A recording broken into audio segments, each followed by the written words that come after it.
Buonasera a tutti, visti voi, novella di oggi, di 11 del suo mese di Natale 2020 Kimbe.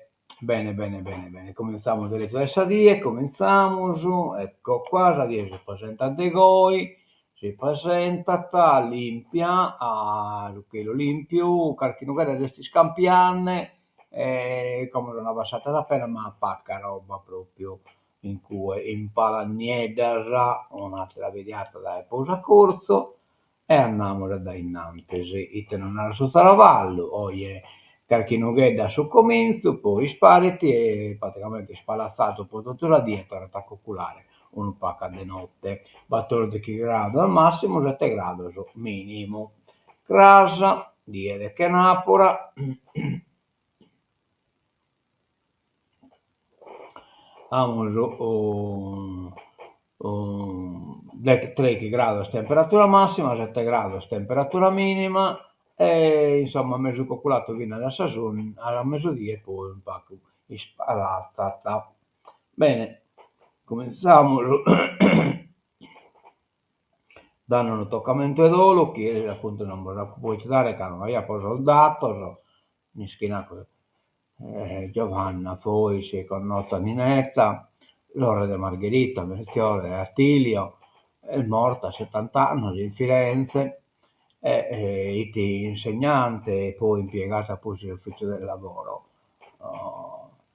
L'interno noi non è stato comunicato che è andata a essere, però poi dopo al giorno che è andata a scrivere. Condolenze e pazienze alla sua famiglia tutta da parte del BCTV. Mi pare che va pure un altro morto, uno è il De Vizi, ma è sposata Vizi, appena si arrivano soldato lo sappo a pubblicare. E colamos invece a San Valbella, a chiedesi, no, a Fodato, cioè, vabbè, la prima è Costa, che è scolata Erisi, vamos ingegneri nuovo, Giorgio Palaoffedo, si è laureato laurea magistrale in ingegneria meccanica all'Università di Torino, Giorgio il figlio del Nanni Pala e da Vanna Offedo, realmente Saura de Bonus Profetos e mentre l'avanzamento da Giorgio a un nomine si aggiunge bello questo capotello giaccone che io chiedo, complimenti, elegantissimo, aggiunghiamo a lei la vita del suo laureato, Giulia Bandino Sanna, si è laureata in Scienze e Tecnologie Agrarie in Università di Sassari. Giulia è il figlio di Eliana Sanna e di Pietro Bandino. Mentre usare al buono profetto e mentre l'avanzamento a Giulia. Complimenti Giulia, però nel meta. Bene, bene, bene.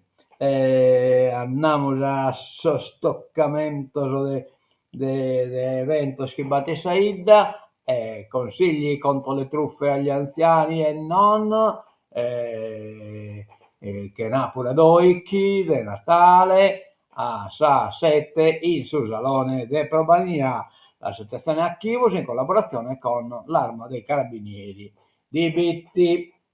Bene, bene, bene, bene, andiamo all'uvola, in l'uvola abbiamo un cartellone in mano, ma in questo giorno non abbiamo nulla, la prima è ventata ad essere su 20, andiamo su a dare un bello toccamento, alle giovani, facciamo l'illoquo, sono a Calvisi Bacchisio, impresa edile artigiana, il mezzo del buon perfetto, il mezzo d'avanzamento da Bacchisio.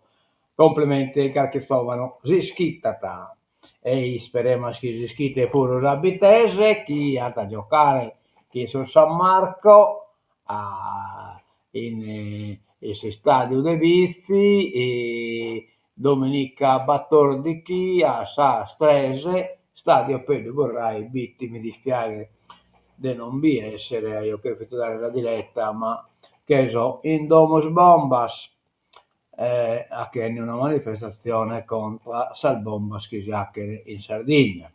E comunque mezzo Saurasa mi pare che ha cambiato allenatore, cioè l'allenatore l'ha cambiato di sicuro, e penso Mini Nanne che l'allenatore non vuole essere l'allenatore vero, cioè Pietro Canu, insomma, che è bravo, bravissimo, e complimenti. Bene, bene, bene, andiamo da innanzi e facciamo su questa prima pagina, l'Unione Sarda, in consiglio la guerra dell'Egas, Todde molla PD e progressisti, confermato l'uscente Albieri col centrodestra. Vabbè, poi di un articolo, la cucina italiana in paradiso, premio Nobel, insomma, il premio Nobel. Ebbene, è indisponibile adesso UNESCO, prosa cucina, posolmannico italiano, insomma.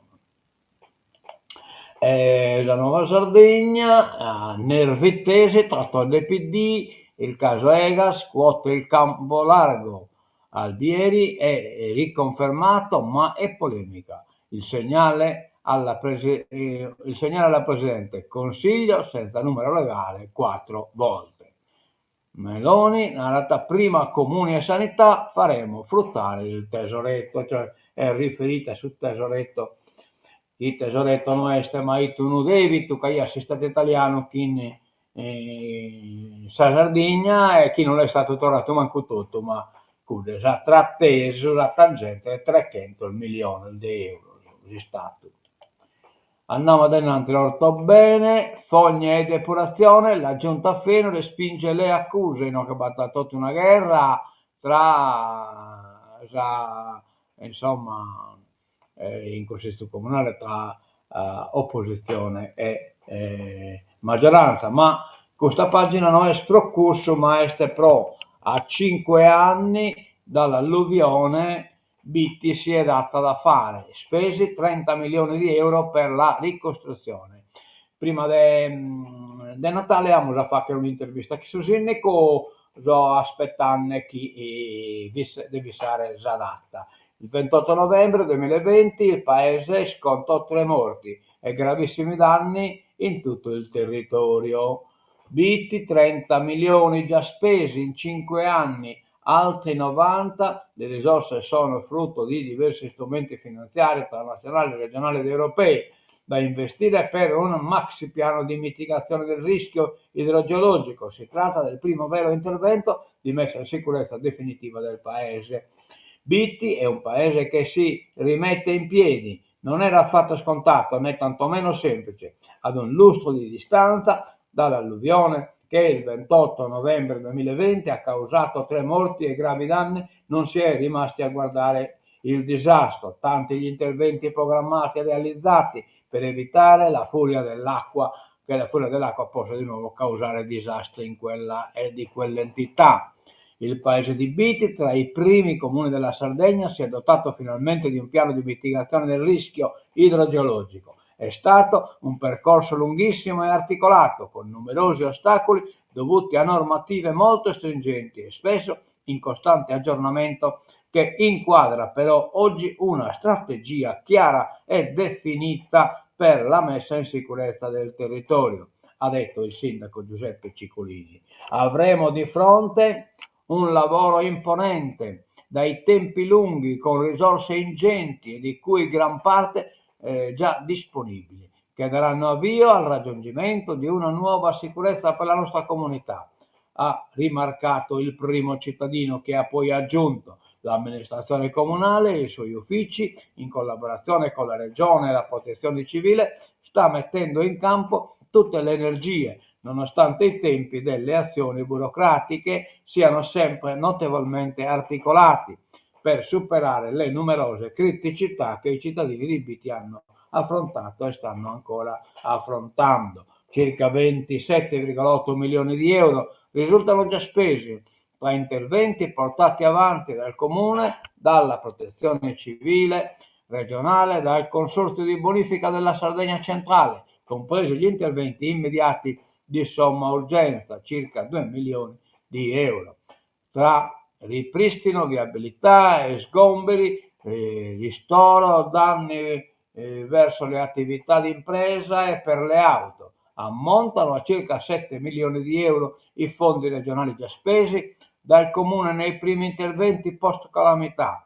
Tra questi, ripristino via Brescia, interventi di ripristino viabilità rurale in diverse aree,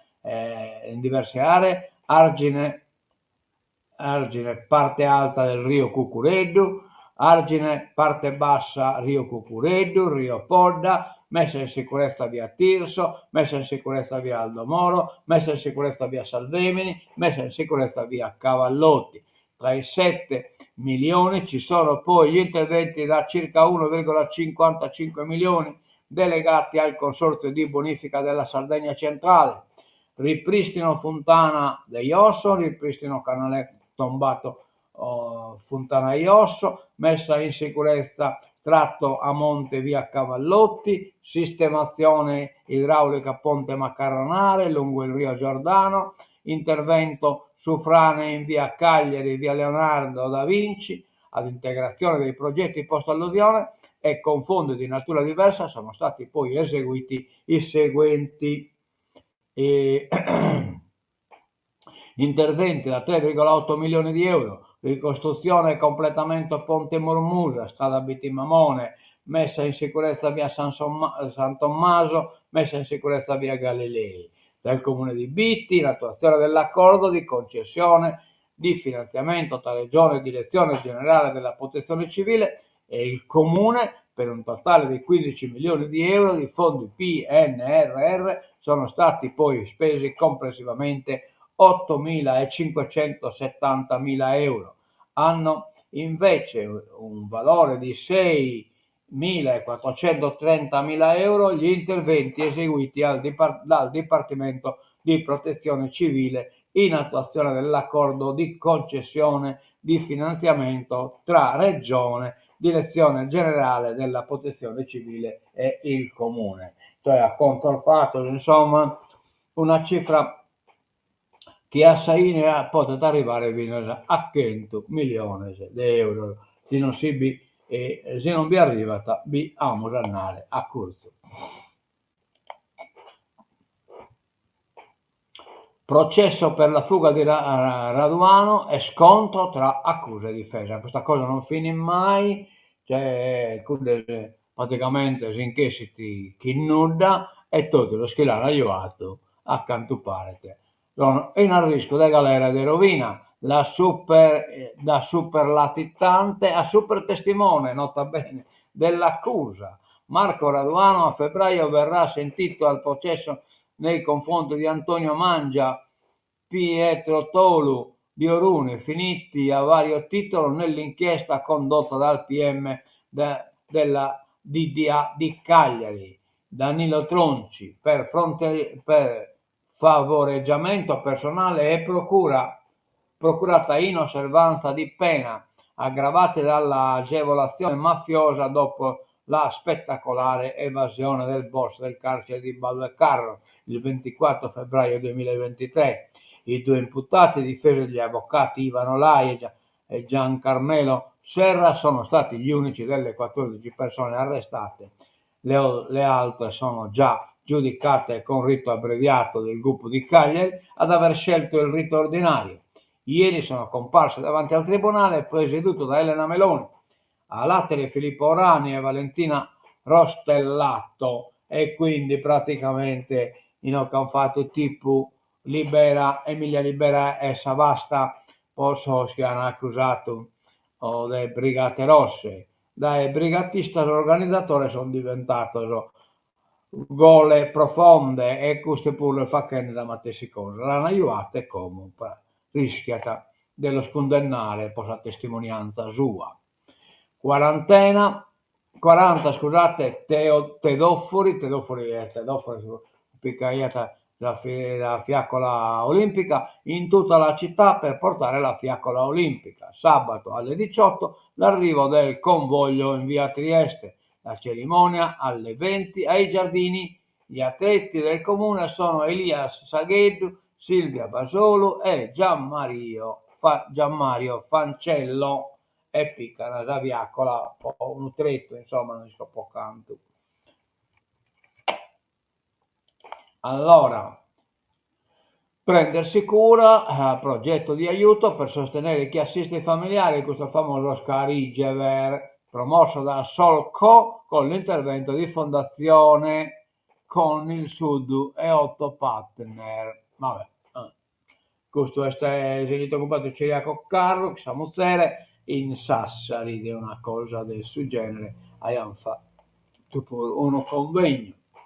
La Sardegna del vino vola a Roma, in vetrina 200 etichette dell'isola. Al via nella capitale la quarta edizione dell'iniziativa organizzata da vinodabere.it. Già quanto pare te, l'azienda sarda del suino, sono facchenne veramente successo. La fiacchina olimpica illumina strade e piazze della Sardegna. L'isola si prepara ad ospitare per 2 giorni il viaggio della torcia di Milano Cortina. Sabato l'arrivo a Olbia e i passaggi tra Sassari, Porto Torres, Alghero e Nuoro.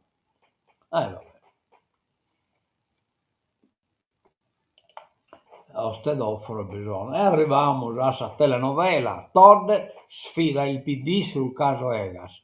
Scossone nella maggioranza. Ratificata l'elezione di Albieri. Per il centro-sinistra è illegittima. Oh. I nocchi si biscorra boe. Lo scontro era atteso e c'è stato. Su Egas la presidente Todd e il PD sono ai ferri corti. Quella che doveva diventare una nomina tutto sommato di seconda fila rispetto al panorama delle poltrone regionali è esplosa con una virulenza inattesa solo da chi ignori la vera posta in gioco. Il futuro di Abbanova, secondo solo alle scelte sulla sanità, e cioè no, che quieren accreditare chi, Todde, siete pro mantenere Abbanova e su PD invece siete poludare a carchi amichetto imprenditore. Ma ieri la prima riunione del comitato istituzionale d'ambito di Egas, in pratica il suo governo ha tenuto la sua seconda sessione. Nella prima, la settimana scorsa, la presidente Todde e 4 sindaci del centrodestra hanno votato per la riconferma di Fabio Albieri, primo cittadino di Calangiano, che è dirigente PD e ora coordinatore gallurese di Sardegna 120-20, a presidente di Egas.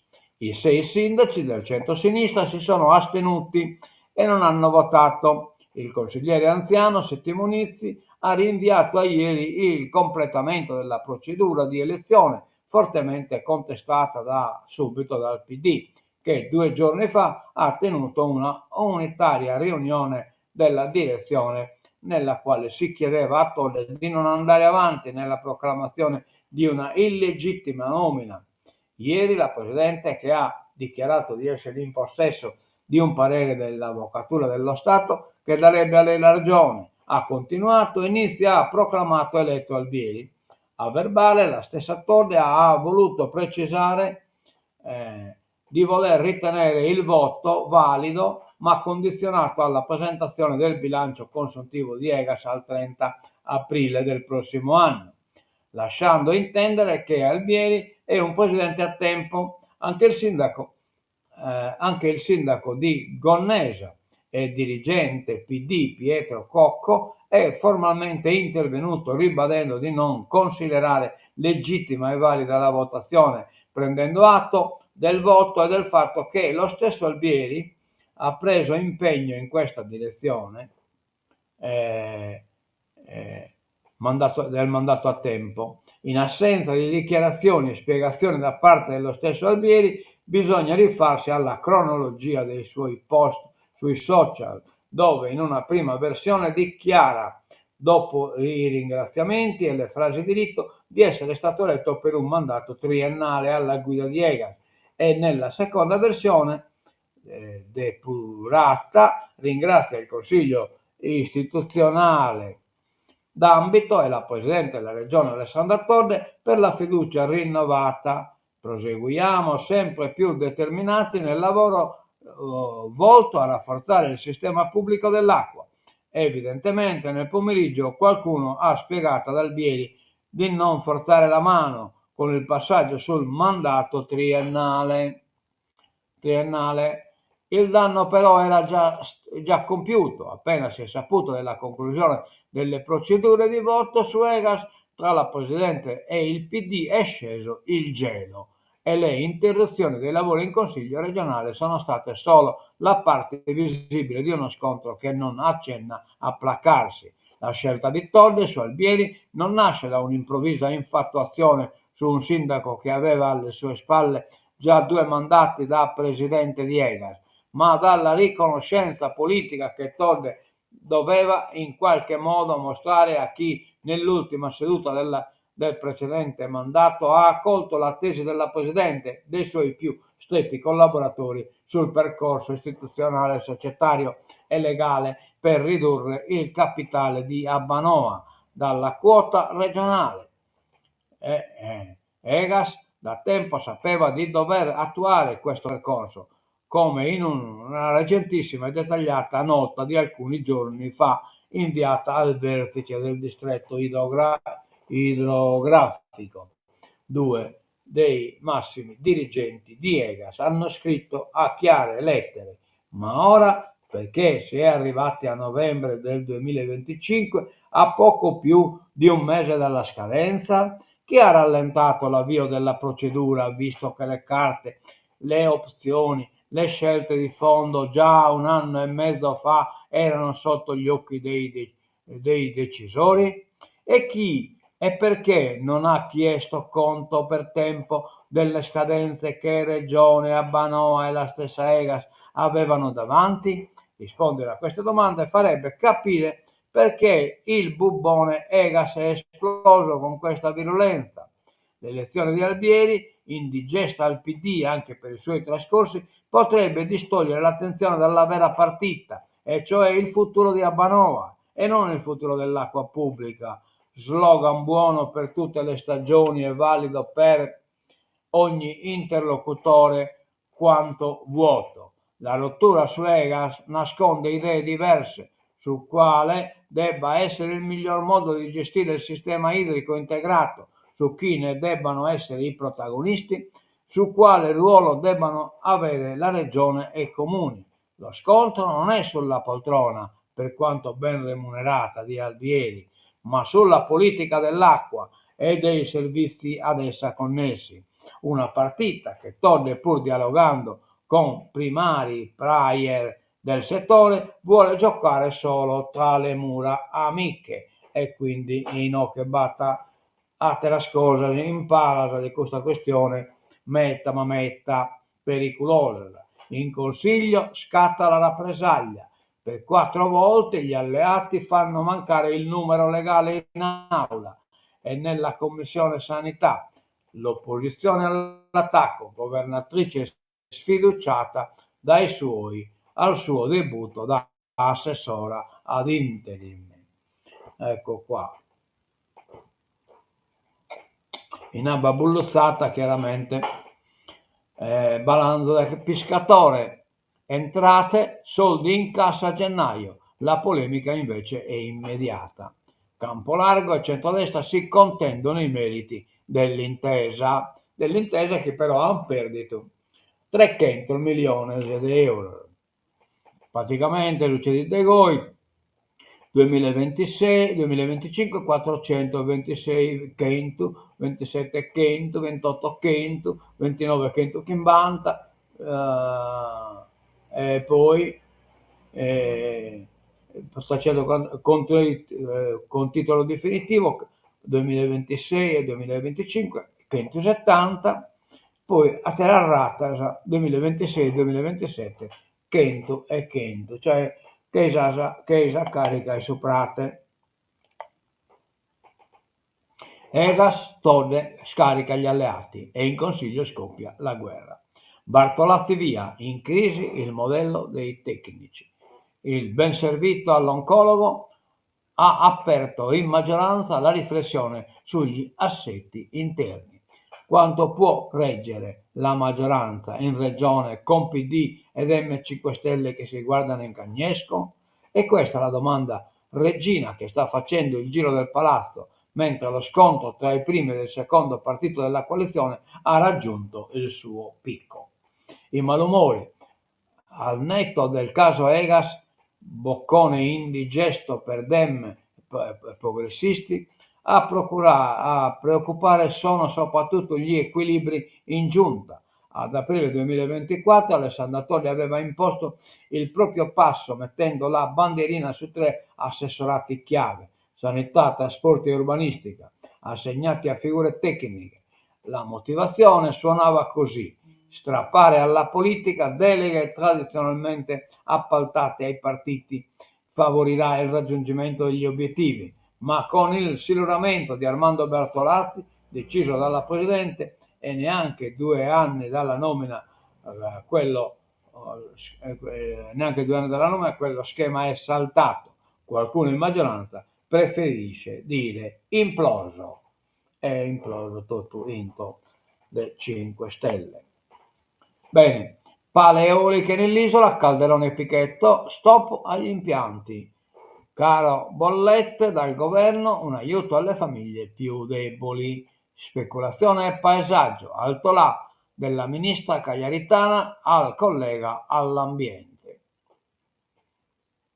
Calderone a Pichetto, cioè Calderone il ministro lavoro, a Pichetto Fratin ministro.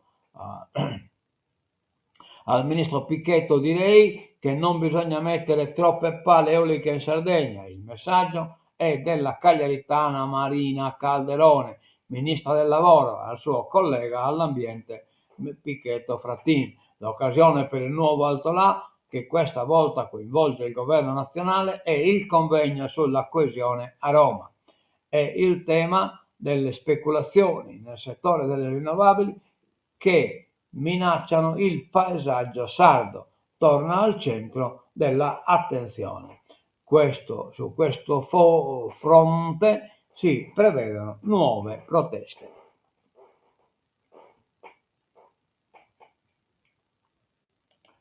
Allora, lei diceva il corpo non si tocca, siamo di questa povertà che è morta, che si curaiata chissà varichina. La 49enne, malata da tempo, è morta domenica. Il sindaco di Nurago si faccia chiarezza, la procura apre un'inchiesta. Il compagno di Diana Zanin non accettava le cure, ha scelto lei. Ma, carchi dubbio l'amo. È morta a 49 anni domenica notte, soccorritori arrivati con l'ambulanza che si è fermata davanti alla sua casa non hanno potuto fare alcunché se non constatare l'estrema magrezza e le insegne della malattia. Le è mancato il respiro e il referto delle signore che fanno cappello nella piazza davanti al municipio di Nuragus, a 15 metri dalla casa di lei e dal piccolo market di cui era proprietaria. Oggi il cancello del negozio è chiuso e qualcuno ha lasciato un vasetto di minuscoli crisantemi, mentre il corpo di Diana è stato portato a Senorbì e riposa in una cella frigo in attesa della cremazione. Sempre che arrivi il via libera, visto che dopo le segnalazioni del sindaco sul rifiuto da parte di lei delle cure mediche necessarie e su un possibile condizionamento psicologico, la Procura della Repubblica di Cagliari ha aperto un'inchiesta. La voce del paese: conviene raccontarla con estrema delicatezza, questa storia confinata nello spazio accidentato di cui possono incontrarsi la libertà personale, le condizioni ideologiche, persino la volontà di cedere e accettare una qualche sorta di condizionamento. Lo spazio in cui una persona può essere pienamente in sé ed è su questo crinale tutto da sondare, che si sono schierate da una parte il sindaco Giovanni Zaga e tante della comunità e dall'altra il compagno Giuseppe. Da oltre un anno Diana non era più lei, raccontano in paese, ed è la voce di chi la vedeva ogni giorno più spesso dietro la cassa o il bancone del supermercato.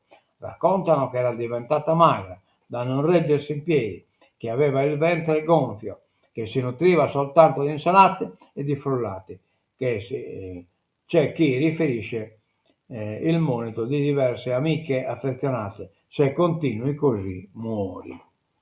Insieme da 3 anni, il corpo non si tocca, diceva, ed era ciò che riteneva giusto. Giuseppe, il compagno di Diana, parla al di là del cancello del market di via Sant'Anna, nel cortiletto, eccetera, eccetera, insomma, inocche, baccarti cosa, chi non torrata, che sol macchine, dessa scura, chi non curata. Latte vaccino è un'intesa di crisi. A gennaio 54 centesimi al litro, Arborea fondamentale per la filiera, mentre si attende l'acconto per il comparto ovino. Lollobrigida riunisce le associazioni. Raggiunto l'accordo sul prezzo del latte vaccino. Ieri sera al Ministero dell'Agricoltura le parti hanno raggiunto l'accordo per 54 centesimi al litro, a gennaio 53, a febbraio 52, a marzo. Al tavolo del ministro Francesco Lollobrigida erano riunite tutte le associazioni della filiera. Le ricadute riguardano anche la Sardegna, benché la partita principale si giochi sul latte ovino. Grosse realtà come Arborea sono coinvolte dall'intesa. Namoro dinanzi, passo l'estero, sport, closing e nuova sfida. Per il Cagliari comincia il sogno americano. Ratificato ufficialmente l'ingresso del fondo Fiori, del fondo americano, insomma. Fiori, vicepresidente. Cresciamo insieme. Cagliari giocata Atalanta, in domo Atalanta, sabato a sa 9 manco 1 quarto. Ucraina, telefonata a Trump da Macron, Starmer e Merz. Oggi riunione dei volenterosi. Kiev lavora su 20 punti. Ma l'appello del Papa, l'Europa ascolti la voce della Chiesa. Migranti, Meloni loda la svolta europea, pare che in Europa pure hanno intenzione di hackere la Albania, insomma, cioè calano gli arrivi irregolari, la Premier rilancia il protocollo di gestione albanese, che pare pure Germania e Inghilterra hanno già matessi idea. Andiamo all'ultima pagina. Chi va negli USA dovrà mostrare l'attività sui social. Questo Trump ne ha pensato una donzeria. Norma proposta dall'amministrazione USA, controllo su 5 anni di cronologia, e chi non veste su social, stretta sui visitatori stranieri, nel mirino anche gli italiani. Donald Trump lancia una nuova stretta per regolare il movimento dei visitatori stranieri negli Stati Uniti. Dall'anno prossimo i turisti che vogliono arrivare negli Stati con l'ESTA, e quindi anche gli italiani, potrebbero dover fornire alle autorità americane la cronologia degli ultimi 5 anni dei loro social media, oltre ad una lunga lista di informazioni personali quali loro indirizzo, mail degli ultimi 10 anni e il luogo di nascita e residenza di genitori, marito, moglie, fratelli e figli. Potrebbero diventare obbligatorio anche l'inserimento di un selfie nella domanda per richiedere l'autorizzazione a viaggiare. Ma tensione sulle armi per l'Ucraina. La Lega, aspettiamo, Lega e Conte sono partito putiniano, sparischi su tutto putiniano. La Casa Bianca smentisce, nessuna idea di allontanare l'Italia dal resto dell'UE. La Lega, pur senza intenzione di rompere con gli alleati, continua a frenare sul rinnovo del decreto che da 4 anni regola le forniture militari dell'Ucraina. Evidentemente Putin l'ha nato a Timove su Ite. Trump in linea con noi, l'unico a capire la guerra. Questo naturalmente è Peskov, Dmitry Peskov, il ministro russo, in realtà Trump è d'accordo con noi, vabbè, è l'eschimoso. Bene, tancamos il tenore de hoy, dimos insomma il commento al Bamolo, ci con lui, buongiorno a tutti, auguri Vedale e Vanna, ecco, laureata. Nina Carai, buona giornata a tutti. Bene, bene, bene. Tancamos quindi questa edizione di Ite Nova, e noi diamo l'appuntamento torna allora Crasa no, Crasa che sono imbaulato e quindi Crasa non nos vedimos, non nos intendimos e non nos vedimos por acá. Bene, tancamos e andiamo ad innanzi, chi si sigla le tancatura. Dopo 36 minuti e 37 secondi è durato un po'. Ho letto due articoli importanti, lo vi comprendere.